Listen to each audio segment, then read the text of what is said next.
이 새벽에 주 앞에 나오신 분들을 진심으로 환영합니다. 찬송가 96장을 찬양드리겠습니다. 찬송가 96장입니다.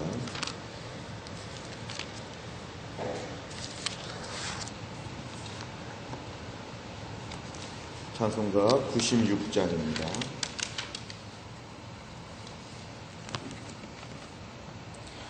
예수님은 누구신가?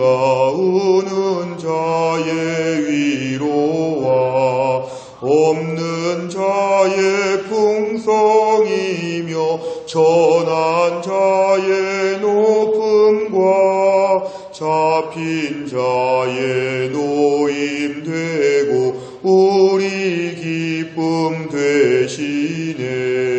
예수님은 누구신가?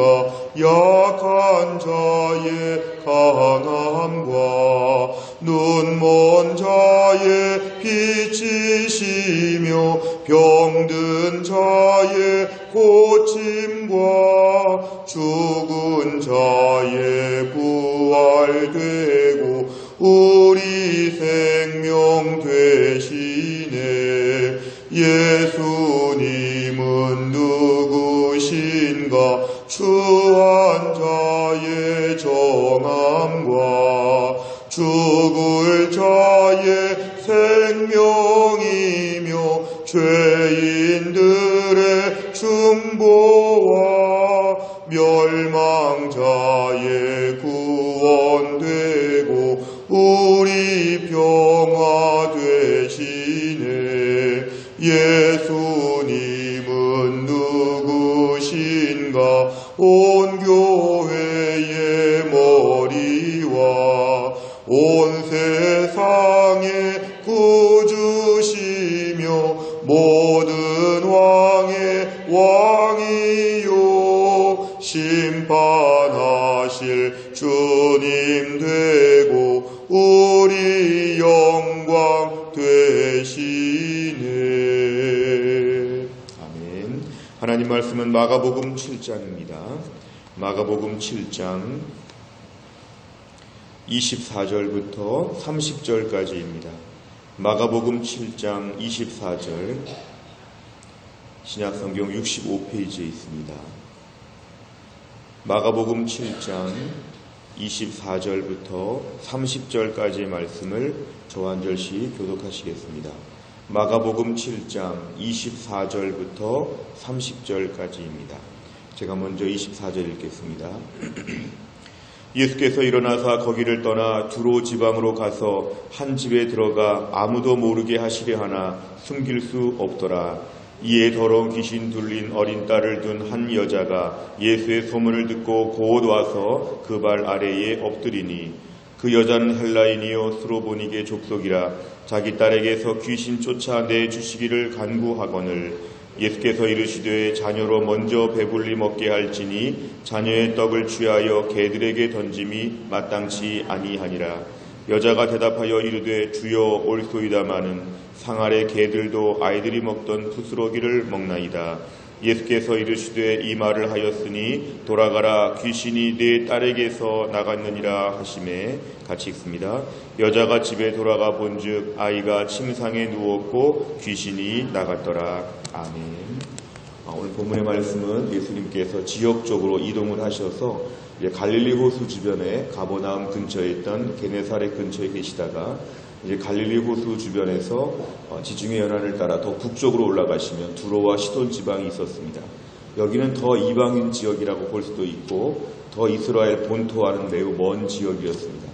예수님께서는 이렇게 갈릴리 호수나 또 이스라엘, 갈릴리 이런 지역뿐만 아니라 이방 지역까지 더 많이 가서 사람들 앞에 나타나셨는데요. 오늘 보니까 24절에 예수께서 거기를 떠나 두로 지방으로 가셨다. 한 집에 들어가셨는데 아무도 모르게 하시려 하나 숨길 수 없더라. 이미 예수님의 소문이 25절에 보니까 예수님의 소문이 다 퍼져 있기 때문에 사람들이 찾아오게 되었습니다. 25절에 보니까 본문에 등장하는 주인공은 더러운 귀신 들린 어린 딸을 둔 한 여자가 있다. 그러니까 자기 딸이 귀신 들려서 지금 질병에 걸려있는 가운데 이 여자가 자기 딸을 고쳐주고 싶어서 예수님에 대한 소문을 듣고 와서 예수님께 엎드리게 되었습니다. 26절에 보니까 그 여자를 소개하는데 헬라인이라고 했습니다. 헬라인은 당시에 이방인을 뜻하는 그런 말, 유대인과 대조가 되는 헬라인이라는 그런 말이고요. 수로보닉의 족속이라고 하는 것은 역시 그 지역에 있는 한 족속이라는 것을 이야기합니다. 정확하게 말하면 결국 유대인은 아니고 이스라엘 백성이 아니라는 것을 오늘 본문에서 얘기합니다. 예수님은 오늘 27절에 보니까 평상시와 다르게 매우 냉정하게 말씀하십니다. 자녀로 먼저 배불리 먹게 한다. 자녀로 먼저 배불리 먹게 한다. 우리가 음식을 차려서 식탁을 꾸밀 때에 먼저 우리 사랑하는 아들, 딸에게 먼저 다 먹고 아들, 딸이 먹던 거 남은 거 있으면 개들에게 준다. 이런 얘기를 하시는데 오늘 본문의 상황으로 볼 때는 너무 냉정해 보이시고 이 여자에게는 너무도 좀 이렇게 무한하게 말씀하시는, 예수님이 왜 이렇게까지 말씀하실까 우리가 좀 놀랄 정도의 말씀을 하십니다. 자녀의 떡을 개들에게 주지 않는다. 나는 자녀에게 먼저 떡을 줄 것이다. 이 말의 의미적인 걸 보면은 이스라엘 백성들로 하여금 먼저 이들을 치료해주고 이들에게 주의 말씀을 전하고 이스라엘 백성을 먼저 나는 잘 해주겠다. 이러한 말씀을 하십니다. 사실 27절까지의 말씀을 볼 때 이 여자는 이 말씀이 서운해가지고 예수님 너무하십니다. 이러면서 불평하고 원망하고 막 그냥 막 흥분해가지고 떠나갈 수 있었던 오늘 그러한 모든 정황이 펼쳐졌는데 28절에 보니까 그 여자는 이렇게 얘기합니다. 주여 맞습니다. 맞습니다. 먼저 자녀에게 떡을 주는 거 맞습니다. 하지만 그 개들도 아이들이 먹던 부스러기를 먹습니다. 저는 개라고 해도 좋습니다. 이스라엘 사람이 아니니까 저를 개라고 말해도 좋은데 그래도 부스러기라도 먹을 수 있지 않겠습니까? 오늘 예수님은 28절 말씀을 들으시고 29절에 이 말을 하였으니 이렇게 네가 믿었으니 이렇게 겸손하게 엎드렸으니 돌아가라 귀신이 내 딸에게서 나갔다. 30절 그 아이가 다 나았다고 오늘 본문에 말씀하고 있습니다.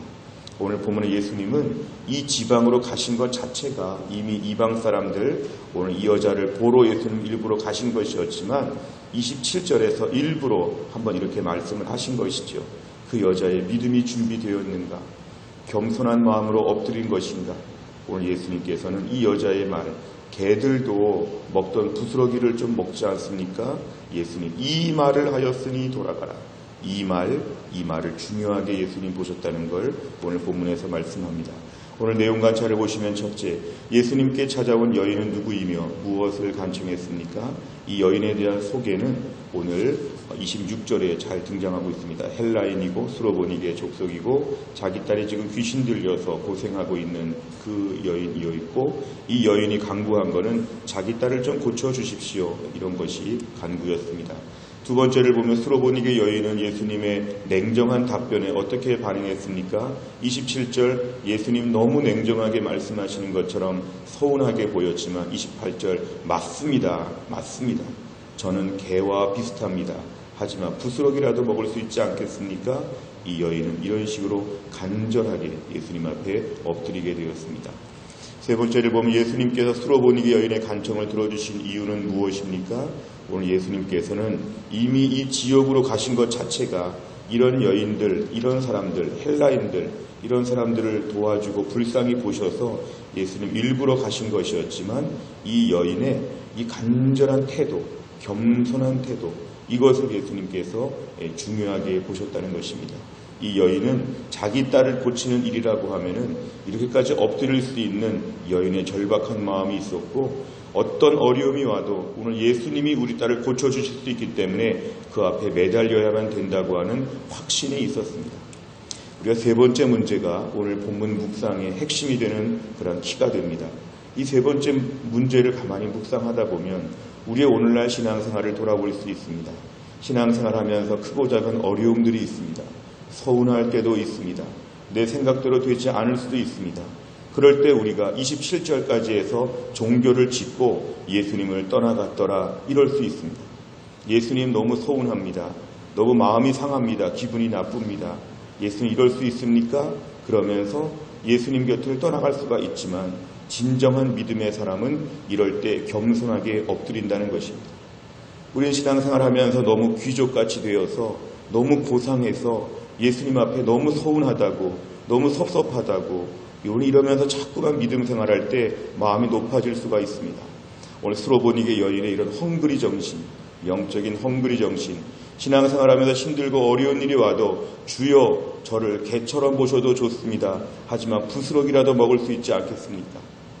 우리가 신앙생활하면서 가져야 될 제일 중요한 태도는 겸손합니다. 엎드려야 되죠. 어려운 일을 당할 수 있고 심한 말을 들을 수 있고 상처받을 수 있고 모든 것 다 감당할 수 있습니다. 주여 저는 이런 거 다 당연합니다. 하지만 부스럭이라도 좀 주십시오. 먹다 남은 거라도 조금 저에게 주십시오. 이런 마음을 가지고 엎드릴 수 있는 이런 태도를 29절에 보니까 예수님은 이 말을 하였으니 이 말 하는 걸 보니까 너에게 믿음이 있다. 그리고 너에게 겸손함이 있다. 너에게 낮은 마음이 있다. 예수님이 그 딸을 고쳐주시고 오라는 것을 해결하여 주셨다는 것입니다. 오늘 우리 신앙생활하면서 이런 부분이 매우 중요합니다. 주여 제가 겸손하게 스로보니게 여인의 믿음을 허락하여 주옵소서. 제가 교회 앞에서 제일 잘 차려진 음식을 먹는 게 아니라 부스럭이라도 좀 먹을 수 있으면 좋겠습니다. 주여 주여 이러한 겸손함을 우리가 오늘은 기도할 제목으로 삼아야 합니다. 네 번째를 보면 예수님의 냉정한 반응에도 포기하지 않고 겸손히 간청하는 스로보니게 여인을 보며 무엇을 느낍니까? 이제 이 문제는 나 자신에게 대입을 해보는 것입니다. 나 자신이 너무 교만하지 않은가? 나 자신이 너무 까다롭지 않은가? 너무 나 자신이 높은 마음이 있지 않은가? 예수님 같은 이런 말을 우리는 감당할 수가 없지요. 예수님 같은 이런 말들, 우리가 교회 안에서나 가정 안에서나 직장 안에서나 내 자신이 과연 이렇게 겸손하게 간청할 수가 있을까? 나는 너무 섭섭한 게 많지 않은가? 나는 굉장히 귀족같이 높은 사람이라고 생각하는 것이 없는가? 예수님이 이렇게 말씀하시면 예수님을 떠날 것입니다. 나는 교회를 떠날 것입니다. 내 안에 이런 마음들이 많지 않은가? 오늘 본문의 말씀 앞에서는 내 자신의 믿음을 돌아보는 것입니다. 내 자신이 부스러기 은혜라도 구할 수 있는 겸손한 마음으로 엎드리게 하여 주옵소서. 최근에 고민하고 상처받고 어려웠던 문제들을 돌아볼 때 문제는 그 상황이 아니라 내가 스로보니게 여인 같은 마음이 없기 때문에 나는 부스러기 같은 거는 상종도 하지 않는, 나는 잘 차려진 만찬만 먹어야 되는, 나는 매우 높은 사람이라고 하는 생각이 있다면 우리 신앙생활은 예수님을 늘 떠나갈 수 있습니다. 예수님께서는 일부러 이렇게 테스트해 보신 것이죠. 이 지역까지 가셨지만 여인의 말을 들어보고 그러고 나서 예수님 고쳐주셨다는 것입니다. 주여 오늘도 내 안에 높아지는 마음들을 내려놓게 하여 주시고 은혜 앞에서 다 감사할 수 있는 이런 순전한 믿음을 달라고 우리가 오늘 기도해야 됩니다. 마지막 다섯 번째, 내가 겸손함과 인내로 기도하기보다 응답이 빨리 되지 않아 포기한 기도는 무엇입니까? 하나님께 기도드릴 때 바뀌어야 할 나의 기도 태도는 무엇입니까? 일정하게 조급함을 가지고 기도하는 것도 내가 너무 높아진 마음이 있기 때문에 그렇습니다. 하나님이 안 주셔도 무방한데 천천히라도 주시면 감사하다고 하는 이러한 감사 제목이 우리에게 필요한 때입니다. 하나님의 주권과 하나님의 은혜를 기억하게 되면 우리는 조금 더 하나님 앞에 엎드리는 마음이 필요하다는 것입니다. 내 삶에 있어서 하나님을 향하여 모든 서운함과 답답한 마음들을 다 내려놓고 하나님 감사합니다. 감사합니다. 오늘도 주께서 나에게 부스럭이라도 주시면 좋겠습니다. 이런 마음을 가지고 주 앞에 엎드리면 주께서 네가 이렇게 말하였으니 내가 너를 고쳐주겠다. 이렇게 우리에게 응답하여 주실 것입니다. 우리가 또 한 날을 살면서도 스로보니게 여인의 믿음을 가지고 모든 것이 은혜이고 모든 것이 감사하다고 고백할 수 있는 신실한 사람 다 될 수 있기를 간절히 바랍니다. 기도하겠습니다. 하나님 아버지 감사합니다. 이 새벽에 하나님이 저희를 깨워주시고 주 앞에 나와 엎드리게 하여 주신 하나님 아버지, 오늘 본문의 스로보니게 여인을 보면 이 여인이 예수님께 나오는 것조차도 매우 특별한 헌신이었고 그 앞에 엎드렸다는 것도 특별한데 예수님의 그 냉정해 보이는 말씀 앞에서도 나는 자녀가 아니라 개라고 생각하면서 하지만 개들도 부스러기는 먹지 않냐고 부스러기라도 좀 달라고 하는 이 여인의 절박하고 겸손한 이런 태도를 볼 때 우리 자신과 비교하면 너무도 부끄럽습니다. 우리가 어느새 마음이 높아져서 왜 예수님 이런 식으로 말씀하냐고 내가 찾아와서 엎드리지 않았냐고 내가 하나님 이 정도 구했으면 주셔야 되는 거 아니냐고 섭섭하다고 예수님을 떠나갈 수 있는 이 강팍하고 거친 마음들이 우리 안에 내재되어 있음을 주께 고백합니다. 하나님, 우리의 심령을 겸손하게 하셔서 오늘도 주께서 시간을 지연시키시든지 다른 것을 주시든지 때론 안 주시든지 간에 주 앞에 엎드려서 주여 부스러기 은혜라도 주십시오. 매달려 간구할 수 있는 주님의 테스트를 통과할 수 있는 신실한 믿음의 사람 되게 하여 주옵소서. 처음 믿을 때 십자가의 은혜 붙잡고 나 같은 죄인 살리신 주님의 은혜가 놀랍다고 예수님 믿었지만 어느새 영적인 귀족이 되어서 내가 매우 높은 사람이라고 생각하고 내가 주 앞에 봉사 많이 하고 내가 주 앞에 믿음으로 열심히 공로를 쌓았다고 생각하면서 하나님과 당당히 거래할 것처럼 당당히 뭘 요구할 것처럼 이러한 높은 교만한 마음이 있었다면 이 아침에 다 용서하여 주시고 스로보닉의 여인처럼 주여 부스러기라도 주십시오. 이 아침에 스로보닉의 여인이 다 되어서 이 새벽에 간구할 때 교회에서나 골방에서나 하루 종일 간구하는 가운데 우리가 기도 제목이 응답받는 이 여인의 축복을 다 받도록 하나님이 함께하여 주옵소서. 오늘 한 주간 동안도 주님께서 우리의 삶을 지켜주시고 인도하여 주시며 은혜 가운데 살게 하여 주옵소서. 감사드리며 예수님의 이름으로 기도하옵나이다. 아멘. 오늘 화요일의 100배 기도 제목은 교회 지도자들을 위하여 기도합니다. 29번부터 42번까지 우리가 이 내용 가지고 열심히 기도하면 응답하여 주실 걸 믿습니다. 29번부터 42번 담임 목사, 교육자, 장로, 평신도 지도자, 순장들을 위하여 기도합니다. 29번부터 다 같이 읽겠습니다. 우리 교회의 평신도 지도자들이 은혜 받는 일에 먼저 힘쓰게 하시고 굳은 일 힘든 일에 앞장서서 섬기게 하옵소서. 아멘. 평신도 지도자들에게 교회의 영광과 시대를 향한 비전을 보여주시고 기도의 진자리 마른 자리를 무릎으로 감당하게 하옵소서. 아멘. 평신도 지도자들에게 교회 사랑의 마음을 더하셔서 피로 값주고 사신 교회를 더욱더 사랑하게 하시고 눈물로 섬기게 하옵소서. 아멘. 담임 목사님에게 새 몸과 새 마음과 새 영을 부어주셔서 아비의 마음과 목자의 심정으로 몸된 교회를 섬기게 하옵소서. 아멘. 육체의 한계를 아시는 주님께서 담임 목사님을 붙드사 곤비치 않고 지치지 않는 강건함을 허락해 주옵소서. 아멘. 교육자들이 담임 목사님 중심으로 한 마음이 되어 교회와 성도를 섬김에 있어서 부족함이 없게 하소서. 아멘. 교육자들에게 말씀의 권세를 허락하여 주셔서 성령 충만한 말씀 선포자들이 되게 하옵소서. 아멘. 교육자들의 삶의 영성관리, 언행심사 등 모든 면에서 성도들에게 신앙생활의 모범이 되게 하옵소서. 아멘. 교육자들의 가정을 평강의 평강으로 인도해 주셔서 목회에 전념할 수 있는 환경과 여건을 허락하여 주옵소서. 아멘. 주님의 영광스러운 몸된 교회를 앞장서서 섬기는 모든 장로님들의 가정과 사업에 복의 복을 더하여 주옵소서. 아멘. 하나님께서 당회를 붙드셔서 교회의 중요한 결정을 기도 가운데 하나님의 뜻을 따라 순종하게 하옵소서. 아멘. 서로를 존중하고 사랑이 가득한 당회가 되기 위해 날마다 눈물로 기도해주며 아껴주며 동역자 의식으로 견고해지게 하옵소서. 아멘. 장로님, 권사님, 안수집사님들이 초신자 젊은이들 앞에서 먼저 헌신하고 충성하는 모범이 되게 하옵소서. 아멘. 교회의 지도자들이 주님의 비전을 보게 하시고 한 마음으로 그 비전을 위해 힘차게 전진하게 하옵소서. 아멘. 주기도문합니다. 하늘에 계신 우리 아버지여, 이름이 거룩히 여김을 받으시오며 나라 임하옵시며 뜻이 하늘에서 이룬 것 같이 땅에서도 이루어지이다. 오늘날 우리에게 일용할 양식을 주옵시고 우리가 우리에게 죄 지은 자를 사하여 준 것 같이 우리 죄를 사하여 주옵시고 우리를 시험에 들게 하지 마옵시고 다만 악에서 구하옵소서. 대개 나라와 권세와 영광이 아버지께 영원히 있사옵나이다. 아멘.